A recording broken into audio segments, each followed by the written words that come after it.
এই সময় ফুরিয়ে গেলে আফসোস করা ছাড়া আর কোনো উপায় থাকবে না। কোন এক সময় হয়তো বা আপনার মাথার চুলগুলো ছেড়ে ফেলতে মনে চাইবে, কতক্ষণ কেবল আপনার নিজকে আপনার শাস্তি দিতে মনে চাইবে, আপনি কেবল চিৎকার করবেন। এই সময় ফুরিয়ে গেলে আফসোস করা ছাড়া আর কোনো উপায় থাকবে না। কোন এক সময় হয়তো বা আপনার মাথার চুলগুলো ছেড়ে ফেলতে মনে চাইবে, কতক্ষণ কেবল আপনার নিজকে আপনার শাস্তি দিতে মনে চাইবে, আপনি কেবল চিৎকার করবেন, আপনি কেবল মাত্র ফরিয়াদ করবেন, আহারে কেবল আফসোস করতেই থাকবেন, কেন ওই সময়টা আমি কাজে লাগালাম না, কেন ওই সময়টা আমি আল্লাহর জিকির করলাম না, কেন আল্লাহর ইবাদত করলাম না, কেন আল্লাহর কাছে দোয়া প্রার্থনা করলাম না, কেন আল্লাহর কাছে চাইলাম না, কেন আমি মসজিদে গেলাম না, কেন ভালো লোকের সাথে আমি সময় কাটালাম না, কেন কোরআন তেলাওয়াত করলাম না, কেন জিকির আজকার করলাম না, কেন নামাজে আরেকটু সময় দিলাম না, কেন সিজদা আমি করলাম না, কেন আমি ভালো কাজ করলাম না, কেন মন্দ কাজ থেকে আমার নিজকে আমি দূরে রাখলাম না। সেদিন আফসোস করতেই থাকবে এবং বলতে থাকবেন, ইয়া লাইতানি কুনতু তুরাবা, হায় যদি আজ আমি মাটি না হয়ে যেতাম, হায় যদি আমাদেরকে আজকে এই জমিন থেকে, মাটি থেকে যদি আমাদেরকে না উঠানো হতো, মান বাআসানা মিন মারকাদিনা হাদা, হায় আজকে যদি আমাদের মাটি থেকে, এই জমিন থেকে যদি আমাদেরকে না উঠানো হতো, আমরা যদি জমিনের সাথে যদি মিশে যেতাম, ইয়া লাইতাহা কানাতিল কাদিয়া মা আগনা আন্নি মালিয়া, হায় আজ যদি হিসাব নিকাশ, বিচার নিকাশ না হতো, আমার কোনো টাকা পয়সা কোনো কাজে লাগতেছে না, আমার কোনো লোক জনবল আমার কোনো কাজে লাগছে না, আমার কোনো আত্মীয় স্বজন আমার কোনো কাজে লাগছে না, কেউ আমার সাহায্যে আসেনি, কেউ আমার দুঃখের কথাগুলো শোনার মতো নাই, কেউ আমার বেদনা কষ্টগুলো ভাগ করে নেওয়ার মতো নাই, কেউ আমার পক্ষে সুপারিশ করার মতো নাই, কেউ আমার আশেপাশে নাই, সবাই পালিয়ে চলে গেছে, সবাই দূরে পালিয়ে চলে গেছে। সেদিন আপনি বলবেন, আল্লাহ তুমি আবার দুনিয়ায় আমাকে পাঠাও, আমি যাদের সাথে এতদিন সময় কাটিয়েছিলাম সব আমি ছিন্ন করব, যাদেরকে বন্ধু হিসেবে গ্রহণ করেছিলাম তাদেরকে প্রত্যাখ্যান করব, যেই সময়গুলো আমি আড্ডা দিয়ে কাটিয়েছিলাম এই সময়গুলো কেবল তোমার ইবাদত করব, আমি যেই সময়গুলোতে গল্প গুজব করে সময় নষ্ট করেছিলাম এগুলো এখন কেবলমাত্র নামাজ আদায় করে, তাসবিহ তাহলিল করে, কোরআন তেলাওয়াত করে, ইস্তিগফার করে আমি কাটাবো। এগুলো বলতেই থাকবে, বলতেই থাকবে, কিন্তু কোনো কাজ হবে বলুন তো? আবার কি পৃথিবীতে কেউ ফিরে আসতে পারবে? মায়েদেরকে বলছি যারা শুনছেন, আপনারা রান্নাঘরে বেশি সময় দেবেন, অথবা বিভিন্ন ধরনের আপনারা টেলিভিশন দেখে দেখে, অথবা বিভিন্ন ধরনের গল্প করে, অমুক বান্ধবী অমুক বোন অথবা তমকের বিষয়ে আলোচনা করতে গিয়ে অনেক গল্প গুজব করে, অনেক বই পড়ে, সিনেমা দেখে, অথবা টেলিভিশন দেখে, অথবা ধরুন আড্ডা দিয়ে, অথবা ঘুমিয়ে এভাবে যে সময় কাটিয়ে দিচ্ছেন, অথবা রান্নাঘরে বা টয়লেটে সময় কাটিয়ে দিচ্ছেন, কিয়ামতের দিন এগুলোর জন্য আফসোস করা ছাড়া কোনো উপায় থাকবে না। জীবন তো কয়েকদিনের, মৃত্যু এত অবশ্যম্ভাবী, এত নিশ্চিত যে আপনাকে মৃত্যুবরণ করতেই হবে। এটি এখন হোক, তখন হোক, আজ হোক, কাল হোক, পৃথিবীতে কেউ কিয়ামত পর্যন্ত বেঁচে থাকবে না। ইন্নাকা মাইয়িতুন ওয়া ইন্নাহুম মাইয়িতুন, আপনি মারা যাবেন, তারা সবাই মারা যাবে, এমন কেউ নাই। কুল্লু নাফসিন যায়িকাতুল মাউত, সবাইকে মৃত্যুর সাথে গ্রহণ করতে হবে, মারা তো যাবেনই। এরপরে আর এই পৃথিবীতে ফিরে আসবেন না, কখনো ফিরে আসবেন না, আর না। অতএব মৃত্যুর জন্য একটু প্রস্তুতি নেন। এই রমাদান যেন মৃত্যুর জন্য প্রস্তুতির সিজন আমাদের জন্য হয়, আমরা যেন নিজেদের জীবনকে একটু উপলব্ধি করি, একটু বুঝি, আমাদের সময়গুলোকে কাজে লাগাই। বিশ্বাস করুন, এক একটা মুহূর্ত সেই দিন আপনার জন্য যে কি হবে, এক একটা সেকেন্ডের জন্য যে আপনি কি আফসোস করবেন, অথবা প্রত্যেকটা সেকেন্ডের জন্য আপনি যে কি সেই দিন আনন্দিত হবেন। সুবহানাল্লাহ, সেদিন আমি কেমনে যেন বুঝেছিলাম যে আল্লাহর জিকির করতে হয়, কোরআন তেলাওয়াত করতে হয়, নামাজ পড়তে হয়, ভালো লোকের সাথে থাকতে হয়, এবং সুন্নাহ হাদিস পড়তে হয়, জ্ঞান অর্জন করতে হয়, আল্লাহর জন্য সেজদা দিতে হয়, তাসবিহ তাহলিল করতে হয়, ইস্তিগফার করতে হয়, মসজিদে যেতে হয়, দ্বীনি আয়োজনগুলোতে অংশগ্রহণ করতে হয়। এগুলো কিভাবে যেন আমি বুঝেছিলাম এবং এগুলো করে আমি সময় কাটিয়েছি। আল্লাহ তাআলা আজ আমাকে কত মর্যাদা প্রদান করেছেন, কি সম্মান প্রদান করেছেন। সেদিন আপনি এই সম্মান দেখে আপনি অভিভূত হয়ে যাবেন এবং তখন আপনি বলবেন, আল্লাহ তুমি আবার দুনিয়াতে আমাকে পাঠাও, আমি আরো ইবাদত করতে চাই। ওই যতটুকু সময় আমি দুনিয়ার কাজে লাগিয়েছিলাম অতটুকু আমি আর দুনিয়ার কাজে লাগাবো না, তুমি প্রয়োজনে আমাকে পাঠাও, আমি কেবল তোমার ইবাদত করে আমার সময়টা কাটাতে চাই। সেদিন লোকদের এই অবস্থা হবে। তো সেই দিন তো আপনি জানেন, এটা তো নিশ্চিত। এই কথার মধ্যে কি কোনো মিথ্যা আছে? এই কথা কে বলেছেন? আল্লাহ বলেছেন এবং তার রাসূল বলেছেন, এক ফোঁটা মিথ্যাও নেই। অথবা আপনি সেই কথা কেন বিশ্বাস করছেন না? এটা তো হবে, সত্যিকারে এটা হবে। সেদিন ওয়ানাদা আসহাবুন নারি আসহাবাল জান্নাহ আন আফিদু আলাইনা মিনাল মা আও মিম্মা রাযাকাকুমুল্লাহ। সেদিন আপনি দেখবেন যাদের সাথে আপনি উঠা বসা করেছেন, এই লোকগুলো ইবাদত করেছে কিন্তু আপনি করেন নাই, যখন আপনি তাদেরকে বলবেন ওই ওরা কই, তখন আপনি দেখবেন জান্নাতে তারা উচ্চ প্রাসাদে তারা আছে। আপনি তখন তাদেরকে বলবেন ভাই আমরা খুব বিপদে আছি, আমাদের প্রচন্ড কষ্ট, আমাদের পানি নাই, আমাদের কোনো খাবার নাই, প্লিজ একটু পানি দাও না। কারণ জাহান্নামে যাওয়ার পর লোকদেরকে তারা যখন তৃষ্ণায় তারা প্রচন্ড ভাবে কষ্ট পাবে, তখন তাদেরকে পুজ খেতে দেওয়া হবে, পেশাব খেতে দেওয়া হবে, পায়খানা খেতে দেওয়া হবে তাদেরকে, এবং তাদেরকে মানুষের রক্ত এই যে এখান থেকে তাদেরকে শাস্তি দেওয়ার কারণে শরীর থেকে পেট নাড়ি বুড়ি এগুলো পচে গলে যে পড়বে, পড়ে গিয়ে একটা বড় চৌবাচ্চার মতো একটা বড় একটা পুকুরের মতো সেখানে এগুলো একত্রিত হবে, ওইখান থেকে তাদেরকে খেতে দেওয়া হবে। আপনার কি মনে হয় পুজ খেতে কি খুব ভালো লাগবে? পুজ, পেশাব, পায়খানা, নাড়ি ভুড়ি অথবা দুর্গন্ধযুক্ত এগুলো কি সব এক জায়গায় একত্রিত হয়েছে, নাকের ময়লা, মুখের সর্দি, নাকের সর্দি, তোকার সব গিয়ে একত্রিত হয়েছে, এগুলো সব ওইখান থেকে এনে আপনাকে খেতে দেওয়া হবে। সেদিন লোকেরা খাবে, রুচিটা তার কোন লেভেলে, সে কতটা বিপদে থাকবে এগুলো খাওয়ার জন্য। এবং তারপরে তাকে সে বলবে যে না আমার এখন ক্ষুধা লেগেছে, কারণ অথবা তাকে আবার পানির কথা বলা হলে ভয়াবহভাবে উত্তপ্ত গরম পানি তাকে খেতে দেওয়া হবে। ওই পানি তো খাওয়া আগে দূরের কথা, এই মুখের কাছে নেয়ার পরে মুখ, ঠোঁট, জিহ্বা এবং তার এই যে তার যে গাল, এগুলো সব গলে পচে, এগুলো গলে পড়ে যাবে। ভয়াবহ আগুনের সামনে গেলে দেখবেন আপনার চামড়া পুড়ে যাচ্ছে, এগুলো সব পুড়ে যাবে, এত ভয়াবহ আগুন, কিন্তু আগুনওয়ালা পানি, কিন্তু এগুলোই সে খাবে, তার তো উপায় নাই, কারণ প্রচন্ড তৃষ্ণার্থ, সে তৃষ্ণার জ্বালায় তার বুক ফেটে যাচ্ছে, তার জীবন চলে যাচ্ছে। সে ভাববে যে একটু পানি খেলে যদি জীবন বাঁচানো যায়, এই উত্তপ্ত গরম পানি সে খেয়ে ফেলবে। এই খাওয়ার সাথে সাথে এই যে মুখ থেকে শুরু করে গলা, এগুলো সব গলে গলে একেবারে পেশাব পায়খানা রাস্তা দিয়ে পড়েছে, একেবারে সব গোটা শরীর আবার নতুন করে এগুলো জন্ম নেবে। কুল্লামা নাদিদাত জুলুদুহুম বাদদালনাহুম জুলুদান গায়রাহা লিয়াযুকুল আযাব। এরকম একটা ভয়াবহ অবস্থা সেদিন হবে। লোকেরা তারা যখন পানি আর তারা বলবে না তাহলে আর পানি খাবো না, তাহলে কি আমাদেরকে অন্য একটু খাবার দাও, তখন তাদেরকে জাক্কুম নামক একেবারে বিষাক্ত কাঁটাওয়ালা এক ধরনের গাছ এনে তাকে খেতে দেওয়া হবে, ওগুলি সে খাবে। আপনি কি এখন গাছ খাবেন? আমি তো এখান থেকে কিছু গাছ তুলে নিয়ে আসি, আপনি কি খাবেন? খাবেন না। কিন্তু মানুষ যখন ক্ষুধার তাড়ায় প্রচন্ড কষ্টে আছে, ক্ষুধা তার নিবারণ হচ্ছে, তখন দেখবেন গাছের পাথর সে টেনে খায়। বাঁচতে তো হবে, বাঁচা ছাড়া, এটা ছাড়া তার কোনো উপায় না, যা পায় তাই খাচ্ছে। আমি দেখেছি কি বিভিন্ন জায়গায় লোকেরা কি তারা ওই যে গাছের পাতা টেনে টেনে তারা খাচ্ছে, আবার কোথাও কোথাও মাটি খাচ্ছে। আমি দেখেছি বাচ্চারা একবার দেখলাম যে আফ্রিকাতে খাবারের অভাবে ওই মাটি ওইখান থেকে নিয়ে নিয়ে খাচ্ছে, মানে ক্ষুধার তাড়ায়। আপনি তো ক্ষুধার তাড়া বুঝেন নাই, এখনো বুঝেন নাই। এটা রিয়েলি বুঝবেন মূলত যারা জাহান্নামে যাবে, তারা মূলত বুঝবে। তখন তাদেরকে ওই জাক্কুম বৃক্ষ এনে তাদেরকে খেতে দেওয়া হবে। ওই জাক্কুম বৃক্ষটা এতটা তিক্ত, এতটা বিষাক্ত যে ওই গাছের এক ফোঁটা রস যদি পৃথিবীতে ফেলা হতো, তাহলে পৃথিবীতে কোনো গাছ কোনোদিন আর জন্ম নিত না, গোটা মাটিটা বিষাক্ত হয়ে যেত। সেগুলো তাকে খেতে দেওয়া হবে, ওগুলো খাবে, উপায় নাই তো তার, উপায় নাই। তখন জান্নাতীদেরকে বলবে আমাদেরকে একটু পানি দাও না প্লিজ, আমাদেরকে একটু খাবার দেবো না। তখন জান্নাতীরা বলবে ইন্নাল্লাহা কাদ হারামাহু আলাল কাফিরিন, আল্লাহ তাআলা কাফেরদের জন্য এই খাবারকে হারাম করে দিয়েছেন, এই খাবার তোমাদের পেটে যাবে না, তোমাদের জন্য হারাম করে দিতেই পারবো না, আর তোমরা এটা খেতেও পারবে না, তোমাদের জন্য এটা নিষিদ্ধ।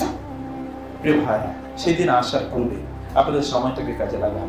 রাসূলুল্লাহ সাল্লাল্লাহু আলাইহি ওয়াসাল্লাম বলেছেন, যুবকরা ভালো করে শুনেন, ইগতানিম খামসান ক্বাবলা খামসিন, আপনি পাঁচটা জিনিস আসার পূর্বে পাঁচটা জিনিসের প্রয়োগ করুন। এখন যুবকদের মধ্যে এত হতাশা, চাকরি নাই, ব্যবসা নাই, পড়াশোনা নাই, শান্তি নাই, কোনো কিছুই নাই। কারণ কি? আপনি কোত্থেকে পাবেন? যিনি চাকরি দেবেন, যিনি ব্যবসা দেবেন, যিনি উন্নতি দেবেন, যিনি সম্পদ দেবেন, যিনি সম্মান দেবেন, যিনি শান্তি দেবেন, যিনি সুখ দেবেন, তার সাথেই তো আপনার কোনো সম্পর্ক নেই। সম্পর্ক হলো শয়তানের সাথে। শয়তান তো এগুলো সব কেড়ে নেওয়ার জন্যই তার প্রতিজ্ঞা, সে সব কেড়ে নেবে, মানুষকে অশান্তি প্রদান করবে। শাইতান ইয়াইদুকুমুল ফাকরা ওয়া ইয়া'মুরুকুম বিল ফাহশা, শয়তান তোমাদেরকে দারিদ্র্যের ভয় দেখায়, শয়তান তোমাদেরকে দারিদ্র্যের মধ্যে নিমজ্জিত করবে, শয়তান তোমাদেরকে অশ্লীল কাজে নিমজ্জিত করবে। শয়তানের কাজ এগুলো। যিনি দেবেন তার কাছে আপনি আসবেন না, যিনি দেবেন তার কাছে আপনি আসবেন না। এই রমাদান আপনাকে এরকম একটা বিশাল সম্ভাবনা নিয়ে এসেছে। এখন উপলব্ধি করেন, এখনই বুঝেন, সময়টাকে অবহেলায় কাটাবেন না। এবার রমাদানটাকে আপনাদের জীবনের সেরা রমাদান বানান। বানাতে পারবেন না ইনশাআল্লাহ? ওয়াদা? ওয়াদা কিনা আল্লাহর কাছে হাত তুলে ওয়াদা করেন এই রমাদানটাকে জীবনের সেরা রমাদান বানাবেন তো? ওয়াদা? ওয়াদা। আমি কিছু আউটলাইন বলবো আপনাদেরকে, এই অনুসারে আপনি চলবেন। রাজি আছেন তো ইনশাআল্লাহ? রাসূলুল্লাহ সাল্লাল্লাহু আলাইহি ওয়াসাল্লাম তিনি বলেছেন, ওই ব্যক্তি সেরা যারা বয়স বাড়ার সাথে সাথে আমলও বাড়ে। যে মুরব্বীরা আছেন, এখন আপনাদের সময়, কেবল দোকানের সামনে গিয়ে বসবেন না, কিচ্ছু করার দরকার নেই। দোকান কি আপনাকে বাঁচাতে পারবে?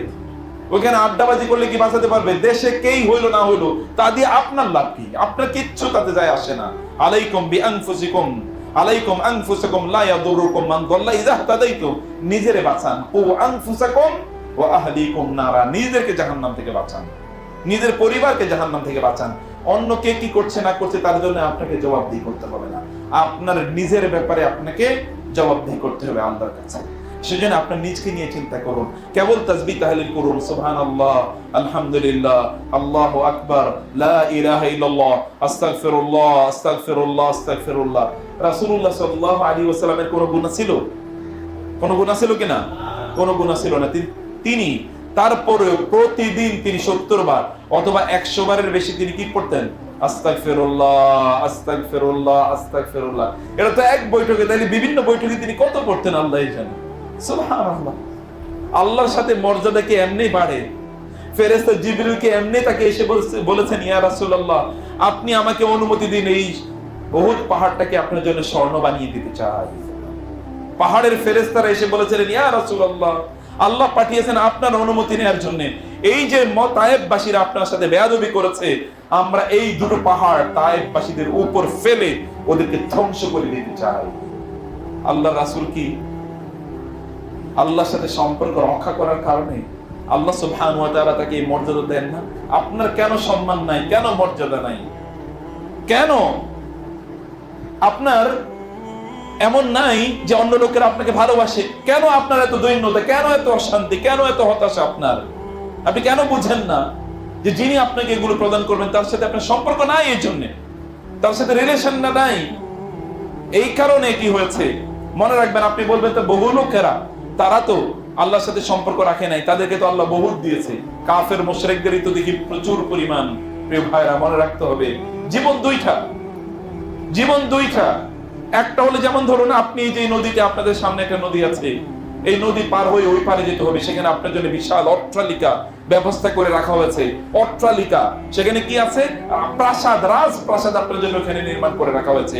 সেখানে ধরেন হাজার হাজার আইটেমের আপনার খাবার, এবং সেখানে অসাধারণ আপনার থাকার জায়গা, শোয়ার জায়গা, এবং সেখানে অনেক গাছ আছে, ফল ফলাদি আছে, বাগান আছে, সেখানে আছে হচ্ছে আপনার জন্য ঝর্ণা, সেখানে বহু লোকের আপনার সেবা করার জন্য বসে আছে। ওই জায়গায় এই নদীটা কেবল পার হয়ে ওইখানে যেতে হবে।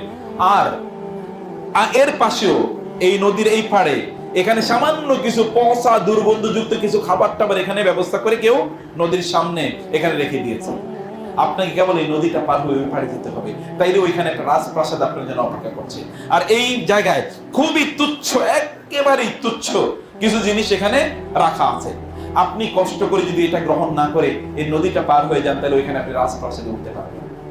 আর আপনি যদি কষ্ট করে না করেন যে না আমি কষ্ট করবো না, এখানে যা আছে তাই আপনি তাই গ্রহণ করবেন, তাহলে এখানে যা আছে এগুলো তুচ্ছ তাচ্ছিল্য পূর্ণ জিনিস। ওইটার তুলনায় হতে পারে আপনার কাছে মনে হচ্ছে না এটাও তো মজাদার জিনিস, কিন্তু ওইটার তুলনায় এটা কোনো মূল্যই নেই। ওইটার দাম যদি আমরা হাজার হাজার কোটি বলি, এটাকে আমরা 1 পয়সা দিতে পারি না দাম ওইটার তুলনায়। কিন্তু আপনি যদি এটি নিয়ে ব্যস্ত থাকেন, তাহলে কি আপনি খুব জ্ঞানী মানুষ? আপনি আসলে জ্ঞানী মানুষ। একটু কেবল পার হয়ে যেতে হবে আপনাকে, এতটুকুই। এই পার হওয়ার জন্য আপনার একটা প্রস্তুতি লাগবে। আপনাকে একটা ভালোভাবে হয়তো বা কোনো একটা পার হওয়ার জন্য একটা নৌকা অথবা একটা জাহাজ বা একটা কিছু লাগবে। সেগুলোতে যাওয়ার জন্য আপনার কিছু কি লাগবে? অথবা কিছু আমল লাগবে, কিছু ইবাদত লাগবে, কিছু রসদ লাগবে, একটু পেমেন্ট প্রদান করতে হবে, এতটুকু কিছু পয়সা তাকে হয়তো দিতে হবে, কিছু তাকে এর বিনিময় দিতে হবে, এতটুকুই। আর এই পাশে একদল লোক তারা অতটুকু নিয়ে তারা সন্তুষ্ট, তারা মনে করে না কষ্ট করে এই পারে যাবো না, এখানে যা সেটি নিয়ে ব্যস্ত থাকি। ইহুদি খ্রিস্টানরা অথবা অমুসলিমরা, মুশরিক এবং কাফেররা, ওরা এর পারে যা আছে এই দিকে এতটুকু নিয়ে তারা ব্যস্ত, মনে করছে ওই পারে গিয়ে আর কি হবে। কিন্তু আপনি কষ্ট করে ওই পারে গেলেই দেখবেন আপনার জন্য প্রাসাদ ব্যবস্থা করে রাখা হচ্ছে, মহাপ্রাসাদ, জান্নাতিন তাজরি মিন তাহতিহাল আনহার, জান্নাতু আদনিন। আল্লাহ সুবহানাহু ওয়া তাআলা জান্নাতের কি বিবরণ দিয়েছেন কোরআনে, যেখানে আপনার জন্য ব্যবস্থা করে রাখা হয়েছে। কেবল আপনাকে একটু নদীটা পার হয়ে যেতে হবে, এতটুকুই। পার হওয়ার জন্য আপনাকে কিছু জিনিস নিয়ে যেতে হবে। আপনার জন্য পার হওয়ার জন্য, আপনি তো এখানে একজন ভ্রমণকারী অথবা ওই পারে আপনি যাবেন, ফলে আপনার কিছু প্রিপারেশন লাগবে, প্রস্তুতি লাগবে। এই প্রস্তুতিটা হচ্ছে আমল।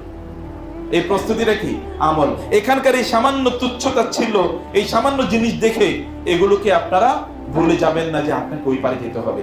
একদল লোক ওই পারে যাওয়ার জন্য প্রস্তুতি নিয়ে তারা গিয়েছে এবং ওইখানে তার জন্য রাজপ্রাসাদ নির্মাণ করা আছে। আর একদল লোক তারা ওই পারে যেতে চায় নাই, কিন্তু ওই পারে তো তাকে যেতেই হবে, যাওয়া ছাড়া কোনো উপায় নাই, যেতেই হবে তাকে।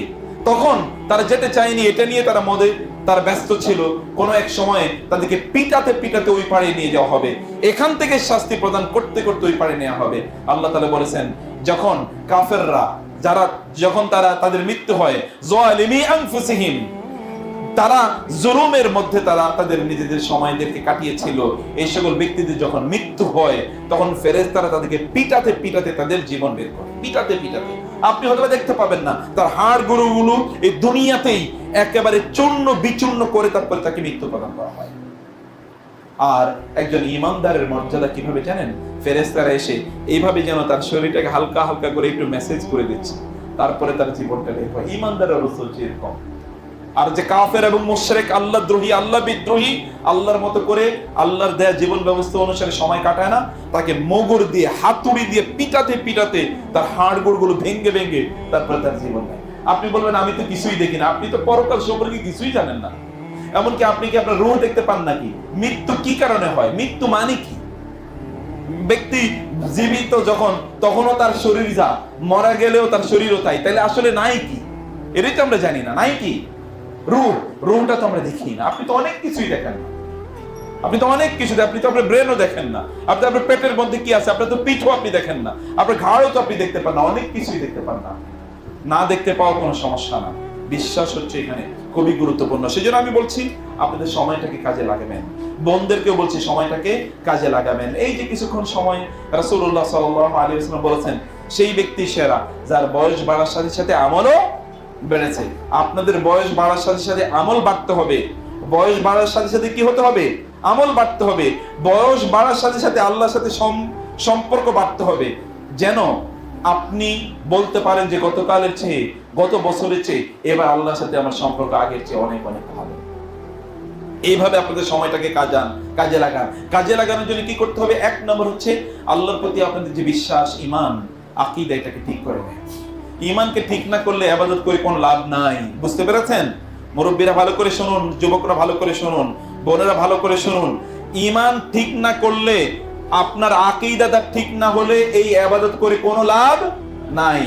ইহুদি খ্রিস্টানরা অথবা ধরেন হিন্দু বৌদ্ধরা, তারাও তো কত ভালো কাজ করে, কত ভালো কাজ করে। দেখবেন তারা বিলিয়ন বিলিয়ন টাকা তারা মানুষের জন্য ব্যয় করে। এই যে আমাদের দেশে দেখবেন এনজিও ফেনজিও ইত্যাদির মাধ্যমে কি পরিমাণ দান অনুদান ওরা দেয়। বুঝতে পেরেছেন? তো এই সকল দান অনুদান দিয়েই তো ওরা জান্নাতুল ফেরদাউসে চলে যাওয়ার কথা। তাহলে সমস্যাটা কি? মক্কার তৎকালীন মুশরিকরা বা কাফেররা, তারা কি বাইতুল্লাহ যে হাজিরা আসতো, সেই হাজিদের তারা খেদমত করতো না? করতো তো। আজআলতুম সিকায়াতাল হাজি ওয়া ইমারাতুল মসজিদিল হারাম কামান আমানা বিল্লাহি ওয়াল ইয়াউমিল আখির। তারা এই বাইতুল্লাহর সেবা করতো। বাইতুল্লাহ যারা হজ উমরা করতে আসতো, হজ করতে আসতো, তাদের তারা কি করতো? উমরা করতে আসতো, তাদের তারা সেবা করতো, পানি খাওয়াতো, খাদ্য খাওয়াতো, তাদের নিরাপত্তা প্রদান করতো। কি ভালো কাজ!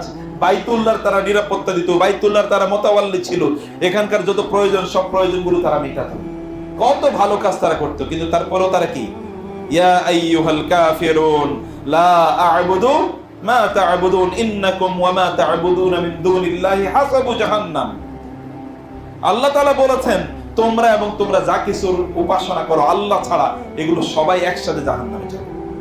তোমরা হে কাফেররা, আল্লাহ বলেছেন কুল ইয়া আইয়ুহাল কাফিরুন, ওরা এত কিছু করার পরে আল্লাহ তাআলা বলছেন তাদেরকে কাফের। তাহলে সমস্যাটা কোথায়? ওরাও কিন্তু আল্লাহকে বিশ্বাস করতো। ওরা আল্লাহকে বিশ্বাস করতো না? মক্কার লোকেরা কি আল্লাহকে বিশ্বাস করতো না?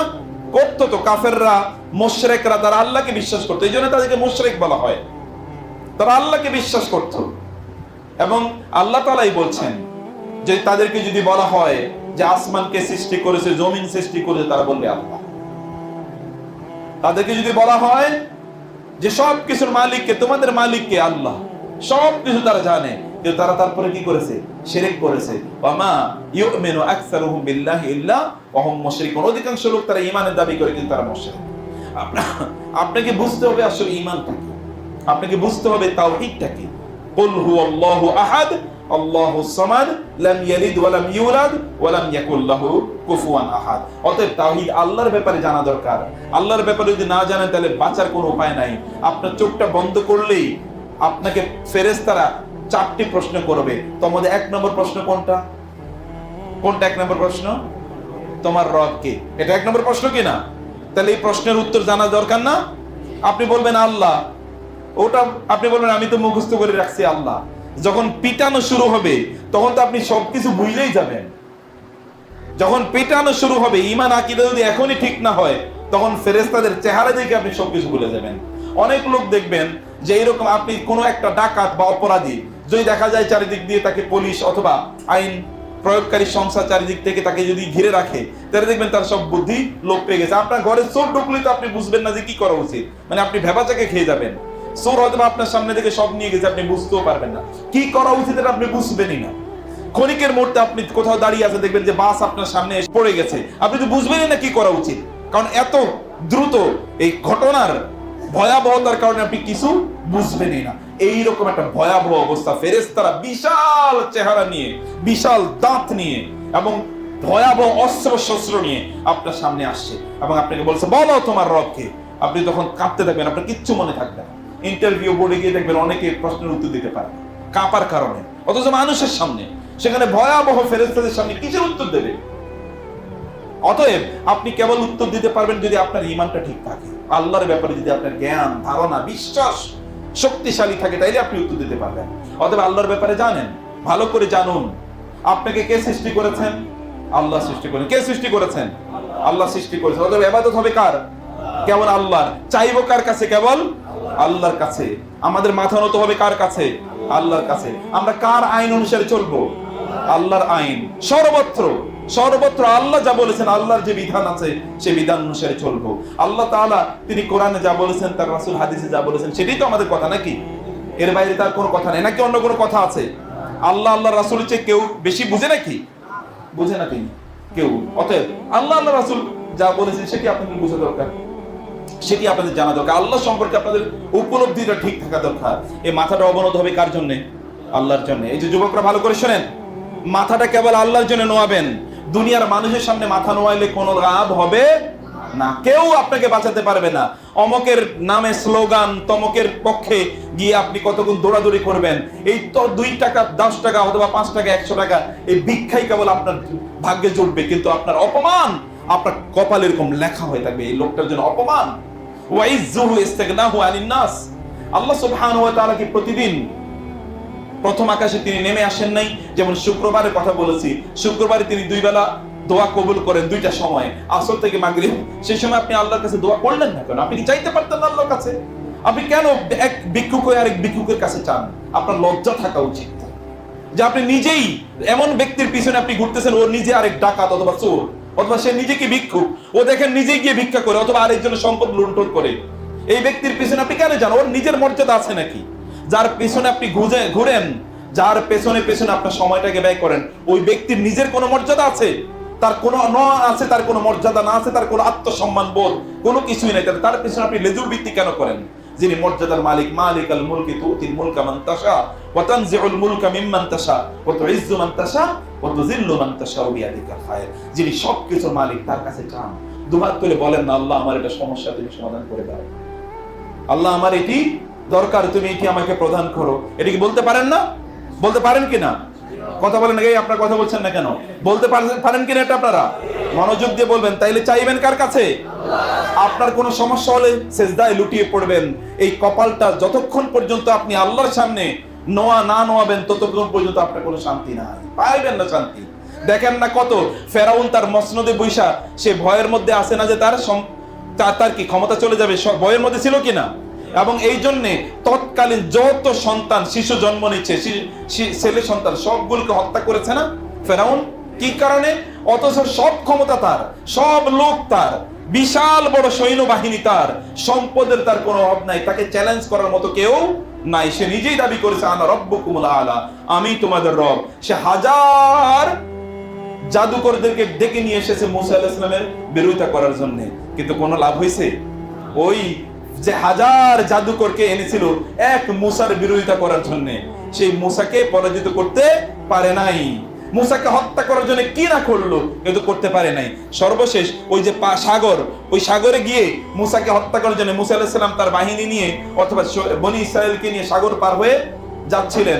ফেরাউন তাদেরকে এমনি আগেই মুক্তি দিয়ে দিয়েছে, কিন্তু তারপরে দেখলো না, এদেরকে ছাড়া যাবে না, এদেরকে হত্যা করতে হবে, ধরে নিয়ে আসতে হবে। তাদের পিছনে পিছনে ধাওয়া করেছে। আল্লাহ সুবহানাহু ওয়া তাআলা এর কাছে বনি ইসরাইল তারা মুসা আলাইহিস সালামের কাছে বলল, ইন্না লামুদরাকুন, আরে আজকে তো ধরা খেয়ে যাবো আমরা, ওরা তো আমাদের পিছনে চলে এসেছে। মুসা আলাইহিস সালাম কি বলেছেন? ইন্না মাইয়া রাব্বি সায়াহদিন, না আমার কোনো ডর নাই, কোনো ভয় নাই, কারণ আমার রব আমার সাথে আছেন, তিনি আমাকে রক্ষা করবেন। আল্লাহ জানিয়ে দিলেন, হে মুসা, তোমার এদরে বিআসাকাল বাহর, তোমার হাতের লাঠি দিয়ে এই সমুদ্রে আঘাত করো। সমুদ্রে 12টি রাস্তা তৈরি হয়ে গেল, এই রাস্তাটি দিয়ে 12টা গোত্র পার হয়ে গেল। ফেরাউন এত বিশাল বড় বাহিনী এসে দেখলো, আরে তো অনেক বড় রাস্তা, রাস্তার মধ্যে উঠার পরে কিছুক্ষণ পরে দেখলো রাস্তা আর নাই। এই যে বিশাল ফেরাউন, এত ক্ষমতা, এত সম্পদ, এত পাওয়ার এবং এত তার সৈন্যবল, কই সেগুলো আজ আছে কিনা কোথাও? তাহলে আপনি কিসের পিছনে ঘুরেন? কারুনের সম্পদের অভাব ছিল। কারুনের সম্পদগুলো যে আলমারিতে রাখা হতো, ওই আলমারির চাবি বহন করার জন্য বিশাল বড় কি একটা ওটের অথবা একটা গাধার বহর, একটা বিশাল গাধার বহর ওই চাবিগুলো কেবল বহন করতো। কিন্তু সেই কারুন কই আছে? সে কারণ, ওই কারণে যে সম্পদ আজকের পৃথিবীর কারো এত সম্পদ নাই। এই সম্পদওয়ালা কারণ কই? একেবারে মাটির নিচে আল্লাহ তাআলা পুঁতে দিয়েছেন, মাটির নিচে, তাকে সহ তার সম্পদ সহ কেউ আপনাকে বাঁচাতে পারবে না, কারো কাছে যাওয়ার দরকার নাই। যিনি সবচেয়ে বেশি ক্ষমতাবান, সবকিছুর মালিক, যিনি সম্পদ দিতে পারেন, সম্মান দিতে পারেন, সন্তান দিতে পারেন, এগুলো সবকিছু যেন চাইতে হবে কার কাছে? আল্লাহর কাছে চাইতে হবে। এটা কখনো ভুল করবেন না। আল্লাহর কাছে চাইবেন, আল্লাহর কাছে বলেন, বলেই দেখেন না তিনি আপনাকে দেন কিনা, আপনি টেস্ট করেই দেখেন। আপনি তো কখনো চান নাই। রাসূলুল্লাহ সাল্লাল্লাহু আলাইহি ওয়াসাল্লাম মক্কা থেকে মদিনার উদ্দেশ্যে তিনি হিজরত করছেন। তিনি গিয়ে ওইখানে একটা গুহার মধ্যে আশ্রয় নিয়েছেন না? গুহার মধ্যে আশ্রয় নিলে ওই কুরাইশরা কিন্তু খুঁজে খুঁজে তাকে ওইখানে চলে গেল। ওইখানে একটু নিচের দিকে তাকাইলেই তারা দেখতে পেত রাসূল সাল্লাল্লাহু আলাইহি ওয়াসাল্লাম এবং আবু বকর সেখানে আছেন। আবু বকর, ইয়া রাসূলুল্লাহ, এরা যদি একটু নিচের দিকে তাকায় তাহলে তো আমাদেরকে দেখে ফেলবে, তাহলে তো আমরা ধরা খেয়ে যাব। রাসূলুল্লাহ সাল্লাল্লাহু আলাইহি ওয়াসাল্লাম বললেন, তোমার কি মনে হয় আমরা দুইজন নাকি? আমরা দুইজন না, আমাদের সাথে কে আছেন? আল্লাহ আছেন। ঈমানের লেভেল দেখেছেন? চারিদিকে শত্রু, তখনও বলে আল্লাহ আছেন। সে আল্লাহ তাকে বাঁচান নাই আপনাকে, তাইলে সে আল্লাহ বাঁচাতে পারেন না? পারেন কিনা? পারেন। মুসা আলাইহিস সালামকে ফেলে দিয়েছিল সমুদ্রের মধ্যে। ছোট্ট মুসা মাত্র মায়ের পেট থেকে জন্ম নিয়েছে, দুধ নাই, দুধ খাওয়াতে পারবেন না। এই সমুদ্রের মধ্যে নীল নদ, এটা তো সাধারণ কোনো নদ না, নীলের মধ্যে একটা ভয়াবহ নদের মধ্যে একটা বাক্সের মধ্যে করে ছোট্ট বাচ্চাটাকে ফেলে দিয়েছে আল্লাহ সুবহানাহু ওয়া তাআলার নির্দেশে। আল্লাহ সুবহানাহু ওয়া তাআলা যেহেতু মুসার মা, আল্লাহর নির্দেশে এটা করেছেন। আল্লাহ সুবহানাহু ওয়া তাআলা বললেন, এখন মুসাকে আমি রাজপুত্রের মতো করে বড় করব। এবং পরে কোথায় বড় হয়েছে তিনি? ফেরাউনের ঘরে বড় হয়েছে না? ফেরাউনের ভয়ে তাকে নদীতে নিক্ষেপ করেছে, সেই ফেরাউনের ঘরে গিয়ে তিনি এখন রাজপুতের মতো বড় হন। আপনাকে কি আল্লাহ রাজপুতের মতো বড় করতে পারেন না? যুবকরা পারে কিনা? আল্লাহ তাআলা, আল্লাহ পারেন, তার ক্ষমতা আছে। তিনি যদি বলেন আপনার এই এলাকাটাকে সোনা দিয়ে ভর্তি করে দিতে, তিনি করে দিতে পারবেন না? আল্লাহ সুবহানাহু ওয়া তাআলা আরবের মরুভূমিতে এমন, সেখানে কোনো গাছ নাই, সেখানে কোনো নদী নাই, সেখানে কোনো ফল নাই, কিন্তু গিয়ে দেখেন তো ওখানে কোনো ফলের অভাব আছে কিনা? কোনো ফলের অভাব আছে কিনা? আরব দেশে গিয়ে দেখেন, পৃথিবীর সব ফল আল্লাহ তাআলা ওইখানে নিয়ে গেছেন। ওইখানে পানির কোনো অভাব নেই। কেউ কোনোদিন, আপনি তো বাংলাদেশে, আমরা ঢাকা শহরে অধিকাংশ দিনই পানি খুঁজে পাই না, কিন্তু ওইখানে আমি জীবনে কোনোদিন দেখি নাই পানি শর্ট, যে আজকে পানি নেই। অথচ কোনো পানি, এখানে কোনো নদী নাই, ভিতরে কোনো আপনি 1000 মিটার নিচে গেলেও কোনো পানি খুঁজে পাওয়া যায় না, পুরোটাই তো মরুভূমি। এবং পাথরের মরুভূমি, সাধারণ মরুভূমি, বালুর মরুভূমি না, পাথর। এর মধ্যে আপনি কি পাবেন? কিন্তু আল্লাহ তাআলা কি দিয়েছেন? তেল দিয়ে ভরপুর করে দিয়েছেন, সোনা দিয়ে ভরপুর করে দিয়েছেন মরুভূমি। কারণটা কি? কারণ তারা ইবাদত করে কার? আল্লাহ। আল্লাহ তাআলা আপনার এত কিছু সবুজ শ্যামল, তারপরে আপনার অভাব, কিন্তু ওইখানে কিচ্ছু নাই, তারপরে দেখেন সবকিছুই কি সেখানে আছে। আল্লাহ চাইলে কি করতে পারেন না? আল্লাহ তাআলা মরুভূমিকে সোনায় পরিণত করতে পারেন। আবার অন্যদিকে আল্লাহ সুবহানাহু ওয়া তাআলা বিশাল বড়, যেখানে বহুত ফসল আছে, এটাকে আল্লাহ তাআলা বিরান ভূমিতে পরিণত করে দিতে পারে। এটা কেবলমাত্র আল্লাহর ইচ্ছা, এই যথেষ্ট। সেজন্য আল্লাহর কাছে আত্মসমর্পণ করেন, তার কাছে আপনারা আসুন। রমাদান কেন্দ্রিক আমি কয়েকটি নসিহত আপনাদেরকে বলবো। এক নম্বর হচ্ছে আমি বলবো আল্লাহকে একটু চেনেন প্লিজ। এই জন্য আল্লাহ সম্পর্কে ভাবুন, আল্লাহকে কেন আপনাকে সৃষ্টি করেছেন। আপনি যে যুবকরা ভালো করে শুনেন, আপনাকে কি আড্ডা দেওয়ার জন্য আল্লাহ বানাইছে? আড্ডা দেওয়ার জন্য? এই যে দোকানের কাছে গিয়ে যে আড্ডা দিয়ে চলেন, এই জন্য আল্লাহ তাআলা সৃষ্টি করেছেন? সিনেমা দেখার জন্য, গাল গল্প করার জন্য, ফষ্টি নষ্টি করার জন্য, অমুকের চিঠি লিখবেন, তমুক গার্লফ্রেন্ড বানাবেন, তমুক বয়ফ্রেন্ড বানাবেন, অমুকের কাছে আপনি কি রিলেশনশিপ তৈরি করবেন, অমুকের সাথে আপনার সম্পর্ক ইত্তকার, এই জন্য আল্লাহ তাআলা বানিয়েছেন? আল্লাহ তাআলা বানান নাই। খবরদার ইয়াংরা, যুবকরা, যুবতীরা, আপনারা যদি কোনোভাবে আপনাদের বিবাহর আগে অন্য কোন রিলেশন কখনো তৈরি করেন, তাহলে বৈবাহিক জীবনকে আল্লাহ তাআলা আপনাদের জন্য শান্তিময় করে দেবেন না, ওটা পুরা জাহান্নাম হয়ে যাবে, পুরাটাই জাহান্নাম। দেখবেন আপনার ওর মধ্যে কোনো শান্তি নাই, কেবল অশান্তি, কেবল অশান্তি। কিন্তু যদি আপনি চান যে আপনার ঘরটা শান্তিতে পরিপূর্ণ হয়ে যাক, তাহলে আপনি এই জাতীয় সকল রিলেশন বন্ধ করে দেন। পরিবারে কিছু সংকট থাকে, এটা গোটা পৃথিবীর পরিবারে ছিল। রাসূলুল্লাহ সাল্লাল্লাহু আলাইহি ওয়াসাল্লাম স্ত্রীদের সাথে রাগ করে একবার 1 মাসের মতো ঘরে ছিলেন না, এটা হতে পারে। কিন্তু তারপরও ঘরটাকে একটা শান্তির নিন, একটা শান্তির নিন। কেন শান্তির নিন? কারণ ওইটা হয়েছে আল্লাহ এবং আল্লাহর রাসূলের দেয়া সুন্নাহ মোতাবেক। বিয়ের জন্য প্রস্তুতি নেন।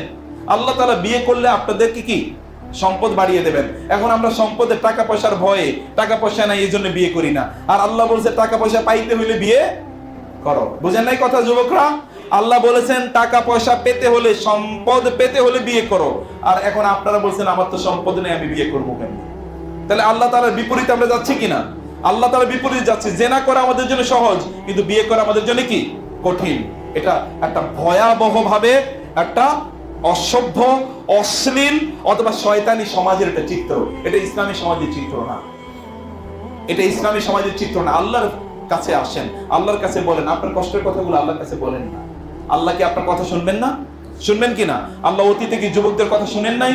ওই যে 6-7 জন যুবক আসহাবে কাহাফের, তারা আল্লাহর কাছে বলেছিলেন, আল্লাহ সুবহানাহু ওয়া তাআলা তাদেরকে কি করলেন?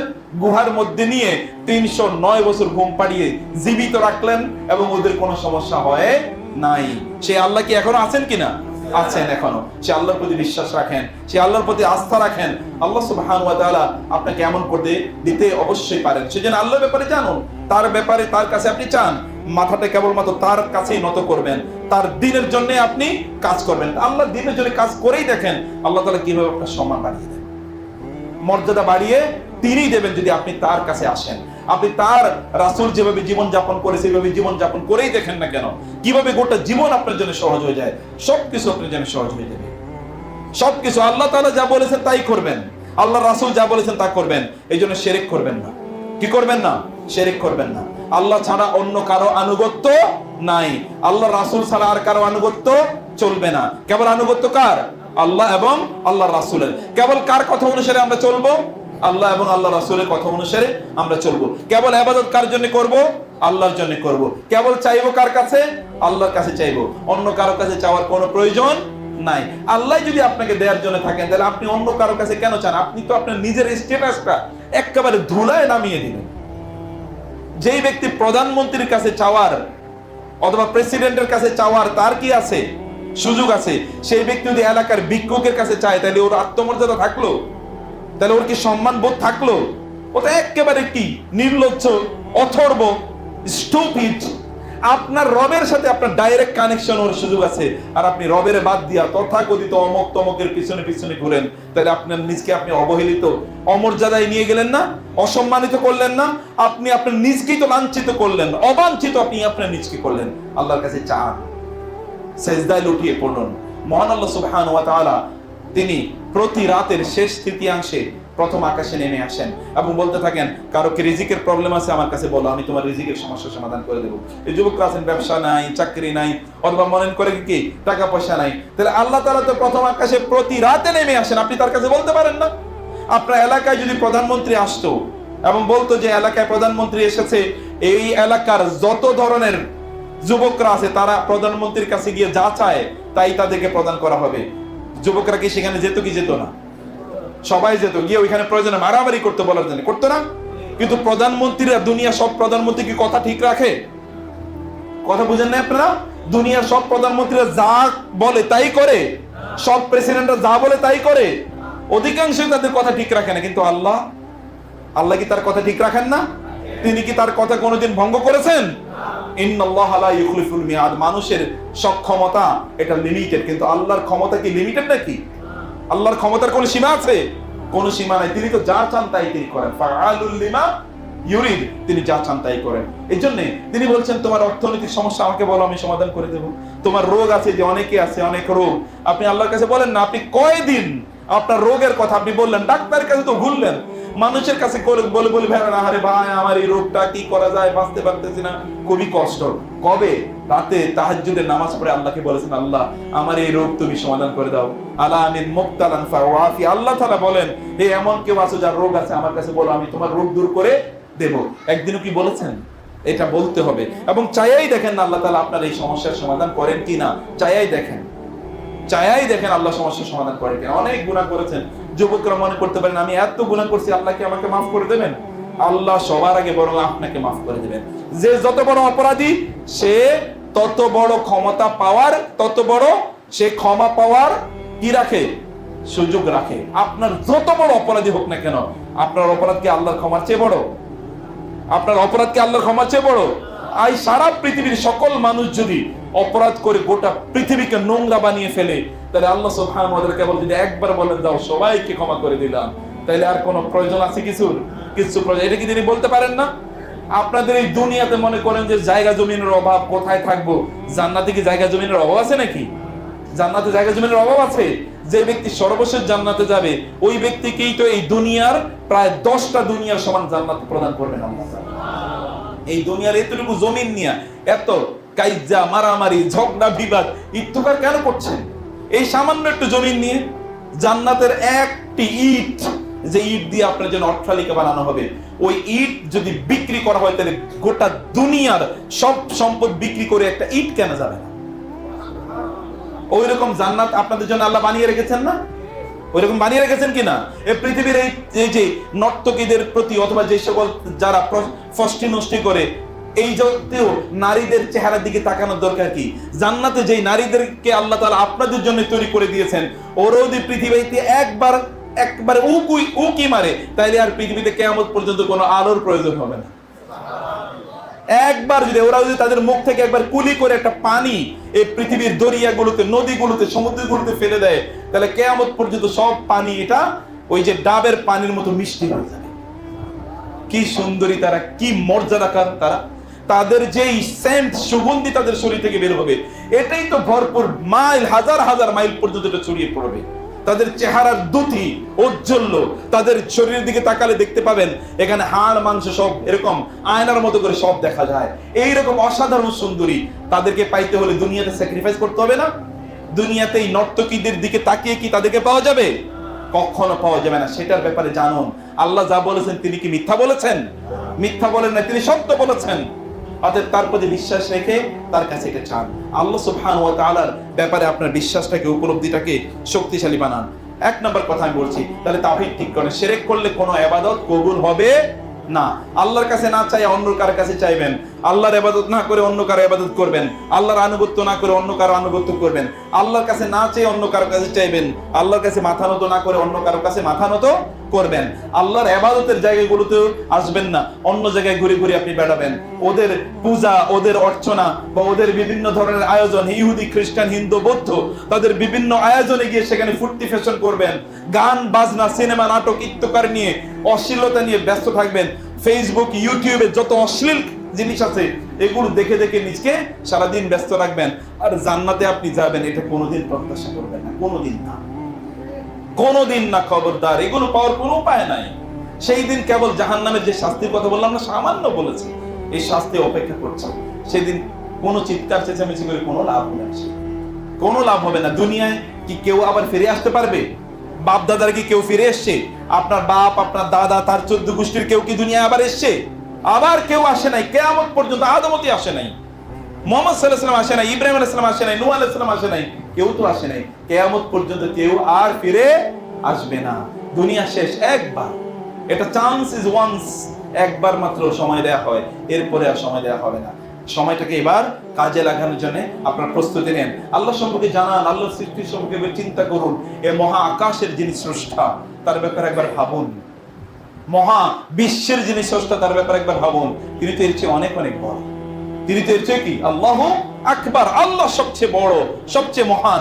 সুবহানাহু ওয়া তাআলা আম্মা ইউশরিকুন, ওরা আল্লাহর সাথে যা শিরক করে তার চেয়ে তিনি কত কত বড়, কত কত বড়।